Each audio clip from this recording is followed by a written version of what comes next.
Hey guys, so in this video I want to talk about how sales is asking obvious things that often sound dumb. Now, after generating $3 million online, working with over 850 online and local business clients, I run an appointment setting agency, and I just say that to say this is going to be worth listening to. So if you're in sales and you maybe run an agency, local business, or whatever the case may be, coaching, consulting, whatever, when it comes to sales, a lot of people tend to overcomplicate the process. So they go through a whole bunch of mentors and trainings, and don't get me wrong, mentors and trainings are great.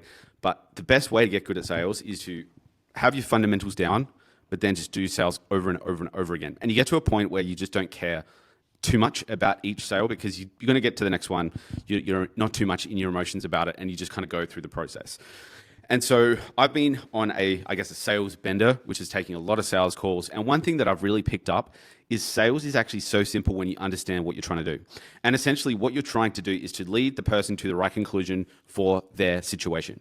So if I have someone on a call and they're obviously overweight and they're obviously fat and they're obviously having a much poorer quality of life because of their current situation, my job on that sales call is get them to realize the ridiculous state that they're in and then make a change.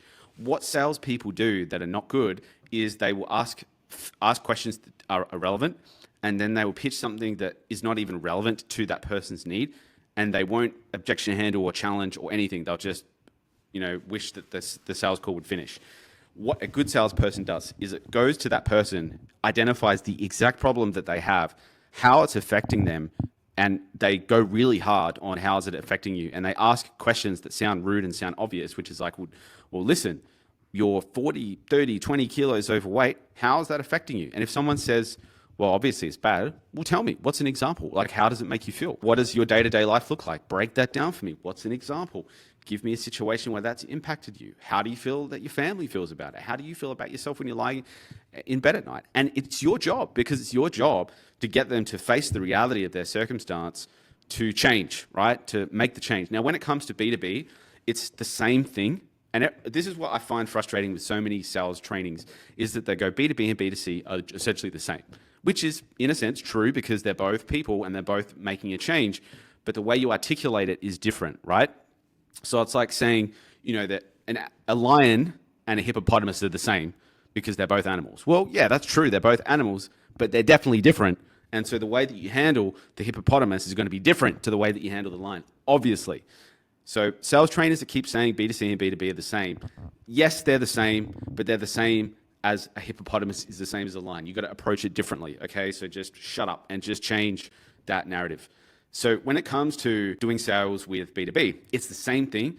You just add more context. You're much more economical with your words, and it's much more direct and upfront. So it's like, and you can use a little bit of humor. So I deal with B2B all the time. And the biggest thing with B2B, I'm actually better at B2B than B2C because I'm definitely more a direct person and I don't like going around in circles. One thing I say to them is, how much money are you making per month? And a recent example was a guy was like, I don't want to share that. Well, I'm like, what am I here for then? Like, if you're not willing to share, like the only reason I'm asking the information so I can help you. And then he's like, oh, okay. Yeah. It's like, dude, why book a call if you're not going to actually help me help you, right? And so a lot of people get scared, like, oh, I don't want to ask that question. But the reality of the matter is, your job is there on that call is to lead them to the conclusion that they need to make a change. And if they're not going to play ball with you, it's like, well, dude, go somewhere else, whatever. Like, it doesn't matter. I don't need the sale. If you don't want to, that's that's fair. Like, that's completely fair. But at the same time, I can't help you if you can't help me, right? And so that is kind of the underpinning attitude that allows you to conduct a very effective and a very direct sales call. And so when it comes to B2B, you ask the same question. How has this issue with lead generation been affecting your business? Not in a big way, so it's not a big deal to you. How much of a priority is it right now out of 1 to 10? Why is it only a 5? So if it's only a 5, is this something that you need to deal with now, or do you need to deal with it later? Oh, you want to deal with it now? Why is that? Because it's going to be an issue that's come up in 3 months where we'll need leads, or there's an event coming up in 3 months. Okay, now what we've done is we've established motivation